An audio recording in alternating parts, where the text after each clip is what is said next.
सिया राम, सिया राम, सिया राम, सिया राम, सिया राम, सिया राम। श्रीमद् वाल्मीकि रामायण के बालकांड का 44वां सर्ग, गंगावतरण के उपाख्यान की महिमा।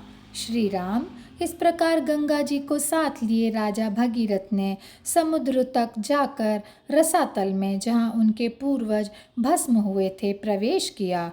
वह भस्म राशि जब गंगा जी के जल से आप्लावित हो गई, तब संपूर्ण लोकों के स्वामी भगवान ब्रह्मा ने वहां पधार कर राजा से इस प्रकार कहा। नरश्रेष्ठ, महात्मा राजा सगर के 60,000 पुत्रों का तुमने उद्धार कर दिया। अब वे देवताओं की भांति स्वर्गलोक में जा पहुँचे। ये गंगा तुम्हारी भी ज्येष्ठ पुत्री होकर रहेंगी और तुम्हारे नाम पर रखे हुए भागीरथी नाम से इस जगत में विख्यात होंगी। नरेश्वर महाराज, अब तुम गंगा जी के जल से यहाँ अपने सभी पितामहों का तर्पण करो और इस प्रकार अपनी तथा अपने पूर्वजों द्वारा की हुई प्रतिज्ञा को पूरी कर लो। हे महाभाग, तुम्हारे पूर्वज राजर्षि अंशुमान तथा तुम्हारे तेजस्वी पिता दिलीप भी गंगा को यहाँ लाने की इच्छा करके भी इस कार्य में सफल ना हो सके। तुमने जो गंगा जी को पृथ्वी पर उतारने का कार्य पूरा किया है, इससे उस महान ब्रह्मलोक पर अधिकार प्राप्त कर लिया है। गंगा जी का जल सदा ही स्नान के योग्य है।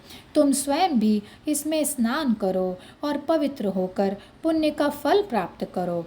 अब मैं अपने लोक को जाऊंगा, तुम भी अपनी राजधानी को लौट जाओ।